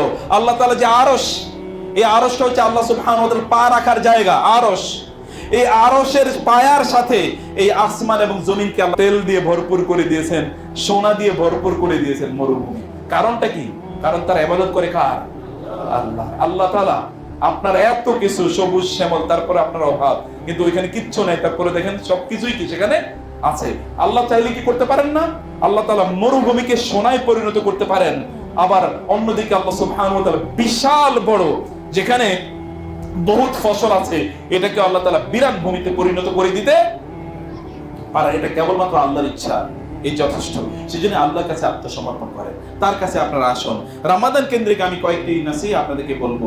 এক নম্বর হচ্ছে আমি বলবো আল্লাহকে একটু চেনেন প্লিজ। এই জন্য আল্লাহ সম্পর্কে ভাবুন, আল্লাহকে কেন আপনাকে সৃষ্টি করেছেন। আপনি যে যুবকরা ভালো করে শোনেন, আপনাকে কি আড্ডা দেওয়ার জন্য আল্লাহ বানাইছে? আড্ডা দেওয়ার জন্য? এই যে দোকানের কাছে গিয়ে যে আড্ডা দিয়ে চলেন, এই জন্য আল্লাহ তাআলা সৃষ্টি করেছেন? সিনেমা দেখার জন্য, গাল গল্প করার জন্য, ফষ্টি নষ্টি করার জন্য, অমুকের চিঠি লিখবেন, তমুক গার্লফ্রেন্ড বানাবেন, তমুক বয়ফ্রেন্ড বানাবেন, অমুকের কাছে আপনি কি রিলেশনশিপ তৈরি করবেন, অমুকের সাথে আপনার সম্পর্ক ইত্যকার, এই জন্য আল্লাহ তাআলা বানিয়েছেন? আল্লাহ তাআলা বানান নাই। খবরদার ইয়াংরা, যুবকরা, যুবতীরা, আপনারা যদি কোনোভাবে আপনাদের বিবাহর আগে অন্য কোন রিলেশন কখনো তৈরি করেন, তাহলে বৈবাহিক জীবনকে আল্লাহ তাআলা আপনাদের জন্য শান্তিময় করে দেবেন না, ওটা পুরা জাহান্নাম হয়ে যাবে, পুরাটাই জাহান্নাম। দেখবেন আপনার ওর মধ্যে কোনো শান্তি নাই, কেবল অশান্তি, কেবল অশান্তি। কিন্তু যদি আপনি চান যে আপনার ঘরটা শান্তিতে পরিপূর্ণ হয়ে যাক, তাহলে আপনি এই জাতীয় সকল রিলেশন বন্ধ করে দেন। পরিবারে কিছু সংকট থাকে, এটা গোটা পৃথিবীর পরিবারে ছিল। রাসূলুল্লাহ সাল্লাল্লাহু আলাইহি ওয়াসাল্লাম স্ত্রীদের সাথে রাগ করে একবার 1 মাসের মতো ঘরে ছিলেন না, এটা হতে পারে। কিন্তু তারপরও ঘরটাকে একটা শান্তির নিয়ে, একটা শান্তির নিয়ে। কেন শান্তির নিয়ে? কারণ ওইটা হয়েছে আল্লাহ এবং আল্লাহর রাসূলের দেয়া সুন্নাহ মোতাবেক। বিয়ের জন্য প্রস্তুতি নেন। আল্লাহ তাআলা বিয়ে করলে আপনাদেরকে কি সম্পদ বাড়িয়ে দেবেন। এখন আমরা সম্পদের, টাকা পয়সার ভয়ে, টাকা পয়সা নাই এই জন্য বিয়ে করি না। আর আল্লাহ বলছে টাকা পয়সা পাইতে হইলে বিয়ে করো। বুঝেন নাই কথা যুবকরা? আল্লাহ বলেছেন টাকা পয়সা পেতে হলে, সম্পদ পেতে হলে বিয়ে করো। আর এখন আপনারা বলছেন আমার তো সম্পদ নেই, আমি বিয়ে করবো কেন? তাহলে আল্লাহ তাআলার বিপরীতে আমরা যাচ্ছি কিনা? আল্লাহ তাআলার বিপরীতে যাচ্ছি। জেনা করা আমাদের জন্য সহজ, কিন্তু বিয়ে করা আমাদের জন্য কি কঠিন। এটা একটা ভয়াবহ ভাবে একটা অসভ্য, অশ্লীল অথবা শয়তানি সমাজের একটা চিত্র। এটা ইসলামী সমাজের চিত্র না, এটা ইসলামী সমাজের চিত্র না। আল্লাহর কাছে আসেন, আল্লাহর কাছে বলেন, আপনার কষ্টের কথাগুলো আল্লাহর কাছে বলেন না। আল্লাহ কি আপনার কথা শুনবেন না? শুনবেন কিনা? আল্লাহ অতীতে কি যুবকদের কথা শুনেন নাই? ওই যে 6-7 জন যুবক আসহাবে কাহাফের, তারা আল্লাহর কাছে বলেছিলেন, আল্লাহ সুবহানাহু ওয়া তাআলা তাদেরকে কি করলেন? গুহার মধ্যে নিয়ে 309 বছর ঘুম পাড়িয়ে জীবিত রাখলেন এবং ওদের কোনো সমস্যা হয় নাই। সেই আল্লাহ কি এখনো আছেন কিনা? আছেন এখনো। সে আল্লাহর প্রতি বিশ্বাস রাখেন, সে আল্লাহর প্রতি আস্থা রাখেন। আল্লাহ সুবহানাহু ওয়া তাআলা আপনাকে এমন করতে দিতে অবশ্যই পারেন। সেজন্য আল্লাহর ব্যাপারে জানুন, তার ব্যাপারে তার কাছে আপনি চান, মাথাটা কেবলমাত্র তার কাছেই নত করবেন, তার দ্বীনের জন্য আপনি কাজ করবেন। আল্লাহর দ্বীনের জন্য কাজ করেই দেখেন আল্লাহ তাআলা কিভাবে আপনার সম্মান বাড়িয়ে দেন, মর্যাদা বাড়িয়ে তিনিই দেবেন যদি আপনি তার কাছে আসেন। আপনি তার রাসূল যেভাবে জীবন যাপন করে সেভাবে জীবন যাপন করেই দেখেন না কেন, কিভাবে গোটা জীবন আপনার জন্য সহজ হয়ে যায়। সবকিছু আপনার জন্য সহজ হয়ে যাবে, সবকিছু। আল্লাহ তাআলা যা বলেছেন তাই করবেন, আল্লাহ রাসূল যা বলেছেন তা করবেন। এই জন্য শিরক করবেন না। কি করবেন না? শিরক করবেন না। আল্লাহ ছাড়া অন্য কারো আনুগত্য নাই, আল্লাহ রাসূল ছাড়া আর কারো আনুগত্য চলবে না। কেবল আনুগত্য কার? আল্লাহ এবং আল্লাহ রাসূলের। কেবল কার কথা অনুসারে আমরা চলবো? আল্লাহ এবং আল্লাহ রাসূলের কথা অনুসারে আমরা চলবো। কেবল ইবাদত কার জন্য করব? আল্লাহর জন্য করব। কেবল চাইবো কার কাছে? আল্লাহর কাছে চাইবো, অন্য কারো কাছে চাওয়ার কোনো প্রয়োজন নাই। আল্লাহ যদি আপনাকে দেওয়ার জন্য থাকেন, তাহলে আপনি অন্য কারো কাছে কেন চান? আপনি তো আপনার নিজের স্ট্যাটাসটা একেবারে ধুলায় নামিয়ে দিলেন। যেই ব্যক্তি প্রধানমন্ত্রীর কাছে চাওয়ার অথবা প্রেসিডেন্টের কাছে চাওয়ার তার কি আছে? সুযোগ আছে। সেই ব্যক্তি যদি এলাকার ভিক্ষুকের কাছে চায়, তাহলে ওর আত্মমর্যাদা থাকলো? তাহলে ওর কি সম্মান বোধ থাকলো? ও তো একেবারে কি নির্লজ্জ, অথর্ব, স্টুপিড। আপনার রবের সাথে আপনার ডাইরেক্ট কানেকশন ওর সুযোগ আছে, আর আপনি রবের বাদ দিয়া তথাকথিত অমক তমকের পিছনে পিছনে ঘুরেন। তাহলে আপনার নিজকে আপনি অবহেলিত, অমর্যাদায় নিয়ে গেলেন না? অসম্মানিত করলেন না? আপনি আপনার নিজকেই তো লাঞ্ছিত করলেন, অবাঞ্ছিত আপনি আপনার নিজকে করলেন। আল্লাহর কাছে চান, সেজদায় লুটিয়ে পড়ুন। মহান আল্লাহ সুবহানাহু ওয়া তাআলা তিনি প্রতি রাতের শেষ তৃতীয়াংশে প্রথম আকাশে নেমে আসেন এবং বলতে থাকেন, কারো কি রিজিকের প্রবলেম আছে আমার কাছে বলো, আমি তোমার রিজিকের সমস্যা সমাধান করে দেবো।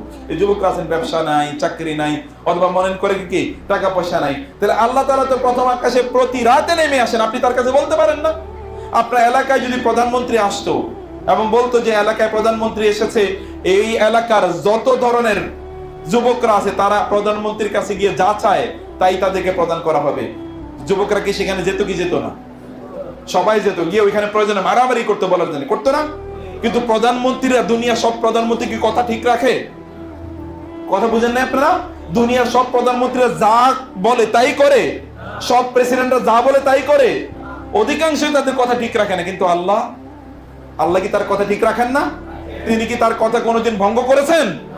ইন্নাল্লাহা লা ইউখলিফুল মিয়াদ। মানুষের সক্ষমতা এটা লিমিটেড, কিন্তু আল্লাহর ক্ষমতা কি লিমিটেড নাকি? আল্লাহর ক্ষমতার কোনো সীমা আছে? কোনো সীমা নাই। তিনি তো যা চান তাই তিনি করেন। ফাআলুল লিমা ইউরিদ, তিনি যা চান তাই করেন। এই জন্য তিনি বলছেন, তোমার অর্থনৈতিক সমস্যা আমাকে বলো, আমি সমাধান করে দেব। তোমার রোগ আছে, যে অনেকে আছে অনেক রোগ, আপনি আল্লাহর কাছে বলেন না। আপনি কয়দিন আপনার রোগের কথা আপনি বললেন, ডাক্তারের কাছে তো ভুললেন, মানুষের কাছে বলে বলে ভেবেন, আরে ভাই আমার এই রোগটা কি করা যায়, বাঁচতে পারতেছি না, খুবই কষ্ট। কবে? রাতে তাহাজ্জুদের নামাজ পড়ে আল্লাহকে বলেছেন, আল্লাহ আমার এই রোগ তুমি সমাধান করে দাও। আলা আমিন মুবতালান ফাওয়াফি। আল্লাহ তাআলা বলেন, হে এমন কেউ আছে যার রোগ আছে, আমার কাছে বলো, আমি তোমার রোগ দূর করে দেব। একদিনও কি বলেছেন? এটা বলতে হবে। এবং চাইয়াই দেখেন আল্লাহ তাআলা আপনার এই সমস্যার সমাধান করেন কিনা, চাইয়াই দেখেন, চাইয়াই দেখেন আল্লাহ সমস্যার সমাধান করেন কিনা। অনেক গুনাহ করেছেন, যুবকরা মনে করতে পারেন আমি এত গুনাহ করছি, আল্লাহ কি আমাকে মাফ করে দেবেন? আল্লাহ সবার আগে বরং আপনাকে মাফ করে দেবেন।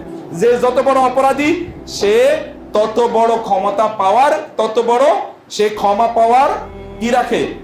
সুযোগ রাখে। আপনার যত বড় অপরাধী হোক না কেন, আপনার অপরাধ কি আল্লাহর ক্ষমার চেয়ে বড়? আপনার অপরাধ কি আল্লাহর ক্ষমার চেয়ে বড়? আই সারা পৃথিবীর সকল মানুষ যদি অপরাধ করে গোটা পৃথিবীকে নোংরা বানিয়ে ফেলে, তাহলে আল্লাহ সুবহানাহু ওয়া তাআলা কেবল যদি একবার বলেন দাও সবাইকে ক্ষমা করে দিলাম, তাহলে আর কোনো প্রয়োজন আছে কিছুর? কিছু প্রয়োজন, এটা কি তিনি বলতে পারেন না? আপনাদের এই দুনিয়াতে মনে করেন যে জায়গা জমিনের অভাব, কোথায় থাকবো? জান্নাতে কি জায়গা জমিনের অভাব আছে নাকি? জান্নাতে জায়গা জমিনের অভাব আছে?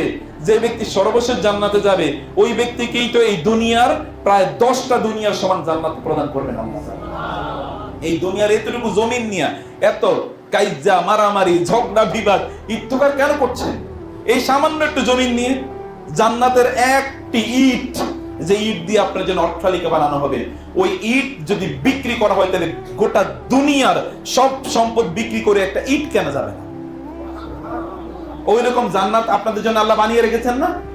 ওইরকম বানিয়ে রেখেছেন কিনা? এই পৃথিবীর এই যে নর্তকীদের প্রতি, অথবা যে সকল যারা ফষ্টি নষ্টি করে, এই জাতীয় নারীদের চেহারার দিকে তাকানোর দরকার কি?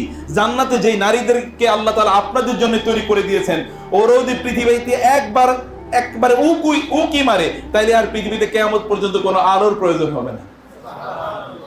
একবার যদি ওরা যদি তাদের মুখ থেকে একবার কুলি করে একটা পানি এই পৃথিবীর দরিয়াগুলোতে, নদীগুলোতে, সমুদ্রগুলোতে ফেলে দেয়, তাহলে কিয়ামত পর্যন্ত সব পানি এটা ওই যে ডাবের পানির মতো মিষ্টি হয়ে যাবে।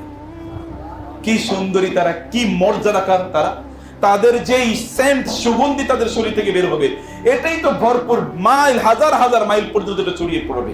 তাদের চেহারার দ্যুতি ঔজ্জ্বল্য, তাদের শরীরের দিকে তাকালে দেখতে পাবেন এখানে হাড় মাংস সব এরকম আয়নার মতো করে সব দেখা যায়। এইরকম অসাধারণ সুন্দরী তাদেরকে পাইতে হলে দুনিয়াতে স্যাক্রিফাইস করতে হবে না? দুনিয়াতে এই নর্তকীদের দিকে তাকিয়ে কি তাদেরকে পাওয়া যাবে? কখনো পাওয়া যাবে না। সেটার ব্যাপারে জানুন, আল্লাহ যা বলেছেন তিনি কি মিথ্যা বলেছেন? মিথ্যা বলেন না, তিনি সত্য বলেছেন। অতএব তার প্রতি বিশ্বাস রেখে তার কাছে এটা চান। আল্লাহ সুবহানাহু ওয়া তাআলার ব্যাপারে আপনার বিশ্বাসটাকে, উপলব্ধিটাকে শক্তিশালী বানান। এক নম্বর কথা আমি বলছি, তাহলে তাওহীদ ঠিক করেন। শিরক করলে কোনো ইবাদত কবুল হবে না। আল্লাহর কাছে না চাই অন্য কার কাছে চাইবেন, আল্লাহর ইবাদত না করে অন্য কারো ইবাদত করবেন, আল্লাহর আনুগত্য না করে অন্য কারো আনুগত্য করবেন, আল্লাহর কাছে না চেয়ে অন্য কারো কাছে চাইবেন, আল্লাহর কাছে মাথা নত না করে অন্য কারো কাছে মাথা নত করবেন। আল্লাহর ইবাদতের জায়গাগুলোতে আসবেন না, অন্য জায়গায় ঘুরে ঘুরে আপনি বেড়াবেন। ওদের পূজা, ওদের অর্চনা বা ওদের বিভিন্ন ধরনের আয়োজন, ইহুদি, খ্রিস্টান, হিন্দু, বৌদ্ধ, তাদের বিভিন্ন আয়োজনে গিয়ে সেখানে ফুর্তি ফ্যাশন করবেন, গান বাজনা, সিনেমা, নাটক, ইত্তকার নিয়ে, অশ্লীলতা নিয়ে ব্যস্ত থাকবেন। ফেসবুক, ইউটিউবে যত অশ্লীল জিনিস আছে এগুলো দেখে দেখে নিজকে সারাদিন ব্যস্ত রাখবেন। আর জান্নাতে আপনি যাবেন এটা কোনোদিন প্রত্যাশা করবেন না, কোনোদিন না, কোনোদিন না। খবরদার, এগুলো পাওয়ার কোনো উপায় নাই। সেই দিন কেবল জাহান্নামের যে শাস্তির কথা বললাম না, সামান্য বলেছি, এই শাস্তি অপেক্ষা করছে। সেই দিন কোনো চিৎকার চেঁচামেচি করে কোনো লাভ হবে না, কোনো লাভ হবে না। দুনিয়ায় কি কেউ আবার ফিরে আসতে পারবে? বাপ দাদার কি কেউ ফিরে এসছে? আপনার বাপ, আপনার দাদা, তার 14 গোষ্ঠীর কেউ কি দুনিয়ায় আবার এসছে? আবার কেউ আসে নাই। কিয়ামত পর্যন্ত আদমতি আসে নাই, মুহাম্মদ সাল্লাল্লাহু আলাইহি ওয়াসাল্লাম আসে নাই, ইব্রাহিম আলাইহিস সালাম আসে নাই, নূহ আলাইহিস সালাম আসে নাই, কেউ তো আসে নাই। কিয়ামত পর্যন্ত কেউ আর ফিরে আসবে না। দুনিয়া শেষ একবার, এটা চান্স ইজ ওয়ান্স, একবার মাত্র সময় দেয়া হয়, এরপরে আর সময় দেয়া হবে না। সময়টাকে এবার কাজে লাগানোর জন্য আপনার প্রস্তুতি নেন। আল্লাহ সম্পর্কে জানান, আল্লাহর সৃষ্টি সম্পর্কে চিন্তা করুন। এই মহা আকাশের যিনি স্রষ্টা তার ব্যাপারে একবার ভাবুন, মহা বিশ্বের যিনি স্রষ্টা তার ব্যাপারে একবার ভাবুন। তিনি তো এর চেয়ে অনেক অনেক বড়, তিনি তো এর চেয়ে কি আল্লাহু আকবার, আল্লাহ সবচেয়ে বড়, সবচেয়ে মহান। সুবহানাহু ওয়া তাআলা আম্মা ইউশরিকুন, ওরা আল্লাহর সাথে যা শিরক করে তার চেয়ে তিনি কত কত বড়, কত কত বড়। আল্লাহ তাআলা যে আরশ, এই আরশটা হচ্ছে আল্লাহ সুবহানাহু ওয়া তাআলা পা রাখার জায়গা, আরশ। এই আরশের পায়ার সাথে এই আসমান এবং জমিনকে আল্লাহ তাআলা বেঁধে রেখেছেন, ছোট্ট একটি। এই আরশের তুলনায় এই গোটা পৃথিবী এবং এই আল্লাহর যত বড় সৃষ্টি আছে, এই সৃষ্টি এই আরশের তুলনায় কতটুকু জানেন? একটা বিশাল বড় মাঠে যদি একটা যদি আংটি ফেলে রাখা হয়, ওই আংটিটাকে আপনি খুঁজে পাবেন? বিশাল বড় মাঠ, কোথায় আংটি পড়ে আছে কে জানে। এই গোটা সৃষ্টি আল্লাহ সুবহানাহু ওয়া তাআলা আরশের তুলনায় এত ছোট, তাহলে আরশটা কত বড়? আল্লাহ সুবহানাহু ওয়া তাআলা কুরসি হলো কি তার পাদানি, তার পা রাখার জায়গা। কুরসিটা হলো এত বড়। এই কুরসিটা আরশের তুলনায় কতটুকু জানেন? আরশটা হলো যেমন বিশাল বড় একটা মাঠ, ওই মাঠে একটা আংটি পড়ে আছে, এটা হলো আরশ। তাহলে এটা হলো কুরসি। তাহলে কুরসির তুলনায় যদি আরশ এত বড় হয়, সে আরশের মালিক কত বড়, কত বড় সে মালিক, সে মালিককে ভুলে যাবেন না। এক নম্বর কাজ আপনারা আল্লাহকে চিনেন। দুই নম্বর হচ্ছে আল্লাহ রাসূলের সুন্নাহকে কেটে জানেন, রাসূলের মতো করে জীবন যাপন করবেন। যে ইয়াংরা তাদেরকে বলছি, আপনাকে রাসূলের চেহারায় হতে পারেন না? বলেন তো, রাসূলের চেহারাটা ধারণ করতে পারেন কিনা? কথাই বলেন না, এখন ভয়ে কথা বলবে না। রাসূলের চেহারার মতো মানে কি? আপনার চেহারা দেখলে কি আসলে কার চেহারা মনে পড়ে? শয়তানের চেহারা মনে পড়ে, নাকি শয়তানের এজেন্ডা যারা বাস্তবায়ন করে তাদের চেহারা মনে পড়ে? যদি আপনার চেহারা দেখলে যদি ওদের চেহারার মতো হয়, তাহলে বুঝবেন যে আপনি অলরেডি লস্ট, আপনি অলরেডি কি পথভ্রষ্ট, অথবা খারাপ পথে অলরেডি আছেন, অলরেডি শয়তানের পথে আপনি আছেন। আপনাকে দেখলে যদি মনে হয় সত্যিকার অর্থে লোকটা মুমিন, মুসলমান, আপনাকে দেখলে কাফের এবং আপনাকে দেখলে কোনো পার্থক্য তৈরি করা যায় না, তাহলে আপনি কিসের মুসলমান? কাফের এবং আপনাকে দেখলে, একটা হিন্দু এবং আপনাকে দেখলে, দুইজনকে দাঁড়া করালে কেউ বলতে পারবে না কোনটা মুসলমান। এবং আপনারা জানেন যে চট্টগ্রামে আহমদ নামে এক লোক, তিনি মারা গিয়েছেন। এখন ওইখানে দুই পুলিশ অফিসার, তারা দুইজন হচ্ছে ভয়ঙ্কর ভাবে তারা হিন্দুত্ববাদের তারা এজেন্ডা বাস্তবায়নে তারা ব্যস্ত। এই ব্যক্তি তিনি বেশ কিছুদিন আগে তিনি মুসলিম হয়েছেন এবং তার বাবা জানে, তার মা জানে, এবং এটার জন্য কি হয়েছে, তিনি কোর্টে গিয়ে মুসলিম হয়েছেন, এর জন্য কাগজপত্র আছে। কিন্তু ওই যে হিন্দু দুই অফিসার, পুলিশ বড় বড় দুই হিন্দু অফিসার, এই দুই হিন্দু অফিসার এই ব্যক্তিকে মুসলমান না হিন্দু হিসাবে এই প্রমাণ করার জন্য তারা কি উঠে পড়ে লেগেছে, এবং তাকে কোন অবস্থায় দাফন কাফন করতে দেয় নাই। তাকে দাফন কাফন করে দেবে না, মুসলমানদের কবরে তাকে কবর দেওয়া যাবে না, তাকে আগুনে লাশ তার পুড়িয়ে ফেলাবে। এটা নিয়ে এখনো চলছে আপনাদের এই দেশে, এই মুসলমানদের দেশে। এক ব্যক্তি মুসলমান হওয়ার পরেও সে মুসলমানদের একটা যুবক মুসলমান হওয়ার পরেও তার লাশ মুসলমানদের মতো করে কবর দিতে পারছে না। এটা হচ্ছে ওই যে হিন্দু বড় বড় অফিসারদের কারণে, কারণ ওরা নিয়ন্ত্রণ করছে, ওদের কথার বাইরে কথা বলার মতো কারো ক্ষমতা নাই, এরকম একটা অবস্থা। আর এখন যুবকরা এখন দেখলে ওকে হিন্দু নাকি মুসলমান বুঝাই যায়। ওরা এক জায়গায় দাঁড়া করে দেখেন যে কে হিন্দু কে মুসলমান, আমি গ্যারান্টি দিয়ে বললাম কেউ বলতে পারবে না কোনটা হিন্দু কোনটা মুসলমান। তাহলে কেমন মুসলমান আপনি, কেমন মুসলমান? সাহাবায়ে কেরামরা একদিন আগে তারা মুসলিম হয়েছে, তারপরে তাকে দেখেই বুঝে যেত এটা মুসলমান। আর আপনাকে, আপনি আপনার বাপেও মুসলমান, দাদাও মুসলমান, কিন্তু আপনি আসলে কি হিন্দু নাকি বৌদ্ধ নাকি খ্রিস্টান এটাই বোঝে না। কেবলমাত্র মসজিদে এসে দুইটা সেজদা দিয়ে আল্লাহকে পাওয়া যায় না। এত সহজ না, এত সহজ না। যিনি গোটা পৃথিবীর মালিক, সবকিছুর যিনি মালিক, আপনি তো আপনাদের দেশের অথবা অন্যান্য দেশের একজন আপনার এলাকার এমপির সাথে গিয়ে দেখা করতে পারেন কিনা দেখেন তো? তার সাথেই দেখা করতে পারবেন না। সাধারণ একজন মানুষ আপনাদেরই সমর্থনে নির্বাচিত এরকম লোকের সাথে তো আপনি সাক্ষাৎ করতে পারেন না, সেখানেই তো আপনার কোনো সুযোগ নাই। এইরকম অবস্থায় আপনার নাই, কিন্তু আপনার মহান রবের সাথে আপনার সাক্ষাৎ হবে এই চেহারা নিয়ে, এইরকম চেহারা নিয়ে আপনার রবের সাথে আপনি সাক্ষাৎ করতে যাবেন। এই চেহারা তো আপনি ওইখানে গেলে সাক্ষাৎ পান না। তাহলে যিনি এগুলোকে সেকেন্ডের মধ্যে এরকম হাজার হাজার কোটি বানাতে পারেন, হাজার হাজার কোটিকে তিনি শেষ করে দিতে পারেন, সেই রবের মর্যাদা কোন লেভেলের? ওয়ালিল্লাহিল ইজ্জাতু ওয়া লিরাসূলিহি ওয়া লিল মুমিনিন ওয়ালাকিন্নাল মুনাফিকিনা লা ইয়ালামুন। মুনাফিকরা বুঝেই না যে সকল মর্যাদার মালিক হচ্ছেন আল্লাহ এবং সকল মর্যাদার ডিস্ট্রিবিউশন করেন কে? আল্লাহ। আপনার নিজকে যে এখান থেকে শপথ করে যাবেন যে আপনি আগামীকাল না আজ থেকে আপনি একজন মুসলমানের মতো, আপনাকে দেখলেই যেন মানুষ মনে করতে পারে এটা মুসলমান। এটা করতে পারবেন আপনারা? আপনারা করবেন, আপনাকে দেখলেই যেন মুসলিম মনে হয়। মুসলিমের চেহারা থেকে উজ্জ্বল আলো ছড়ে, আলো মুসলিমের চেহারা থেকে আলো ছড়ে, কারণ সে আল্লাহর সামনে যখন দাঁড়িয়ে যায় আল্লাহ সুবহানাহু ওয়া তাআলা তার চেহারার মধ্যে আলো তৈরি করে দেন। মুসলমানকে অবশ্যই অন্যরা ভয় পেতেই হয়, কারণ আল্লাহ সুবহানাহু ওয়া তাআলা অন্যদের অন্তরে মুমিনদের ব্যাপারে ভয় তৈরি করে দিয়েছেন। সায়উলকি ফি কুলুবিহিমুর রুবা, আল্লাহ তাআলা বলেছেন ওদের অন্তরে মুমিনদের ব্যাপারে আমি রূপ তৈরি করে দেব। রূপ মানে হচ্ছে কি? আপনি দেখবেন সবচেয়ে বড় বিখ্যাত আল্লাহওয়ালা আলেম, তাকে দেখলে অন্যদের অন্তরে কি একটা ভয় তৈরি হয়ে যায়, ফিলিং, রেসপেক্ট, ভালোবাসা আসে। কিসের কারণে ভালোবাসা আসে? এটা জ্ঞানের কারণে ভালোবাসা আসে এরকম না। পৃথিবীতে জ্ঞানী লোকের অভাব আছে কিনা? বাংলাদেশে তো কত মহাপণ্ডিত আছে, বুদ্ধিজীবী নামে যেগুলোর বুদ্ধি একেবারে নষ্ট বুদ্ধি, আবর্জনার বুদ্ধি, সেই সকল ব্যক্তিদেরকে কি সবাই ভালোবাসে নাকি? ভালোবাসে না। ওদেরকে যাদের প্রয়োজন হয় তাদের কাজে লাগায়, কিন্তু ওলামায়ে কেরামদেরকে মানুষ জীবন দিয়ে ভালোবাসে, আছে না? কারণ কি?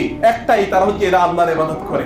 এই কারণে আল্লাহ সুবহানাহু ওয়া তাআলা বলেছেন ইন্নাল্লাযীনা আমানু ওয়া আমিলুস সালিহাতি সায়াজআলু লাহুমুর রাহমানু উদ্দা।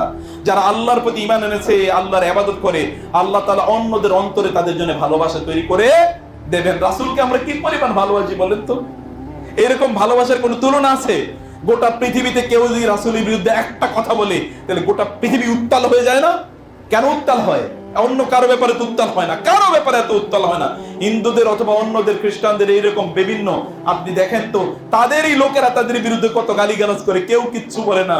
কিন্তু আল্লাহ রাসূলের বিরুদ্ধে একটা কথা বলে দেখুক না, গোটা পৃথিবীতে হাজার না লক্ষ না কোটি কোটি যুবকরা তারা তাদের জীবন পর্যন্ত বাজি রেখে রাসূলের শান এবং মর্যাদা রক্ষার জন্য তারা ঝাঁপিয়ে পড়ে কিনা?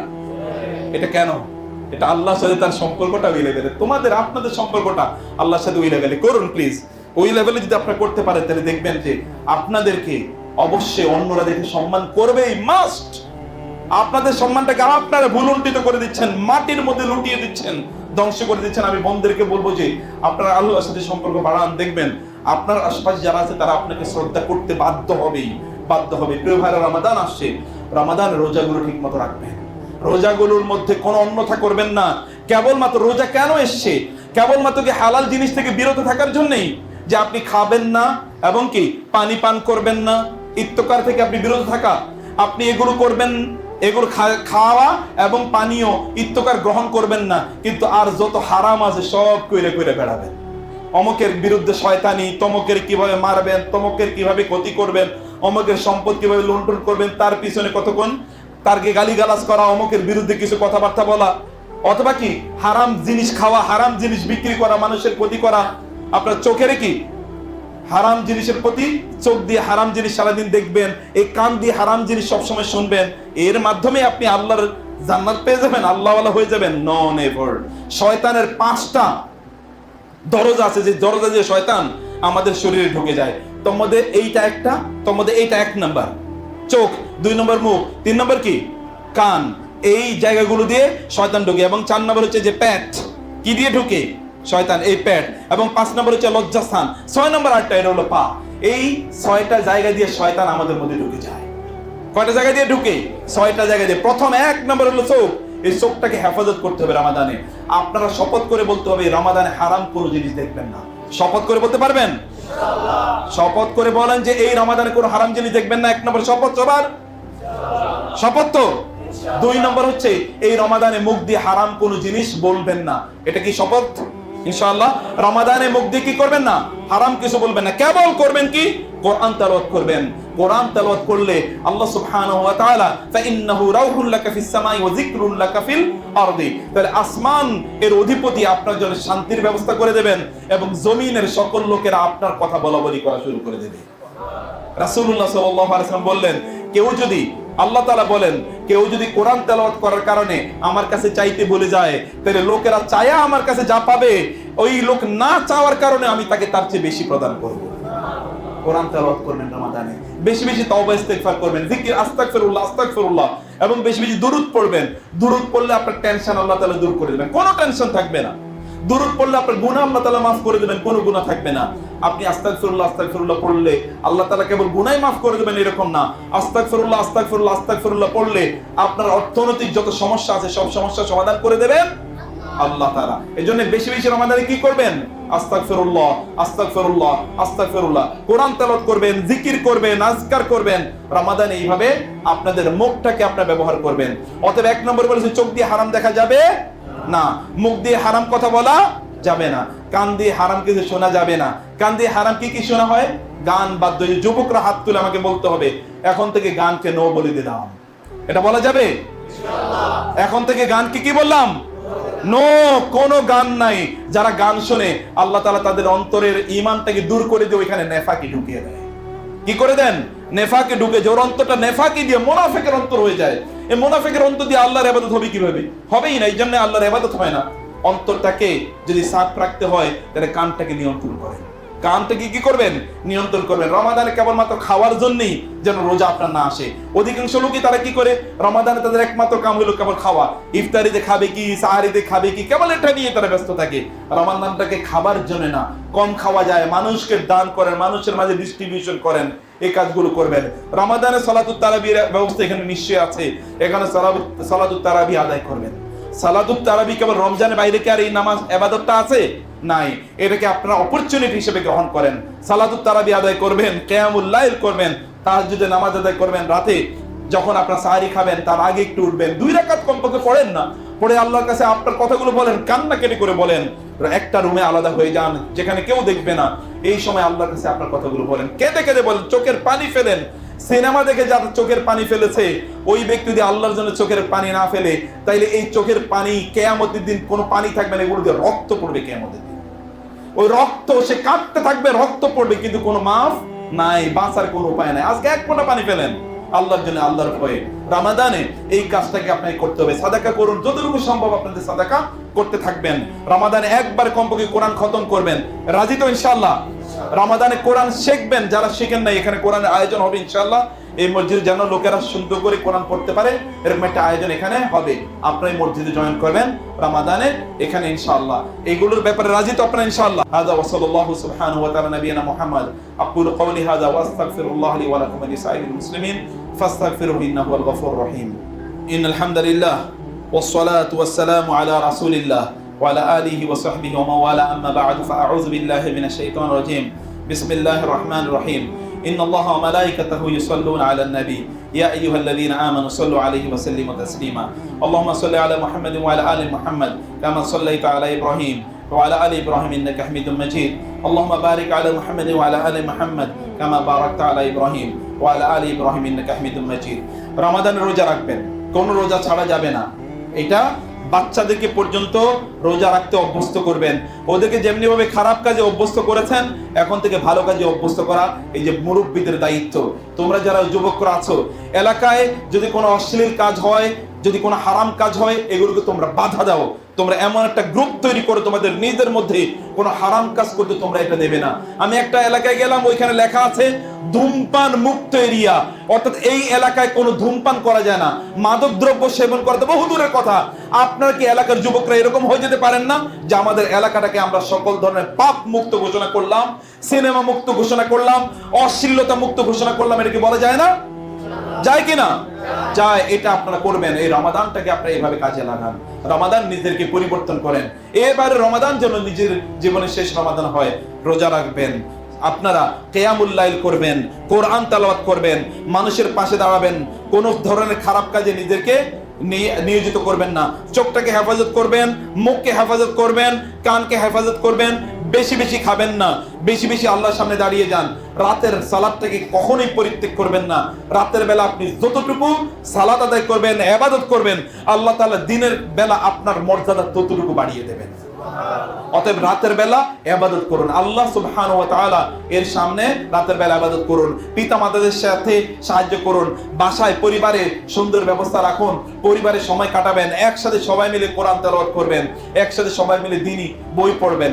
রমাদানের ফিক নিয়ে আমাদের আজকে একটা হালাকা আছে, কোথায় আমি জানি না, সেই হালাকাটাতে যদি আপনাদের সুযোগ থাকে সেখানে অংশগ্রহণ করবেন। রমাদানটা কিভাবে কাটাতে হয় সেটি নিয়ে আমরা রমাদানের বিভিন্ন মাসালা নিয়েও সেখানে আমরা আলোচনা করব। এই মসজিদে বেশি বেশি আসবেন, আল্লাহ সম্পর্কে জানবেন, আল্লাহ সুবহানাহু ওয়া তাআলা যেটাকে ভালোবাসেন সেটাকে প্রায়োরিটি দেবেন। আপনি যদি আল্লাহ যা ভালোবাসেন তাকে যদি আপনি অন্য জিনিসের উপর প্রাধান্য দেন, তাহলে আপনি যেটা ভালোবাসেন আল্লাহ তাআলা অন্য সবকিছুর উপর সেটাকে প্রাধান্য দেবেন। বুঝেন নাই? আপনি আল্লাহকে প্রাধান্য না দিলে আল্লাহ কি আপনাকে প্রাধান্য দেবেন? কখনো আল্লাহ তাআলা প্রাধান্য দেবেন।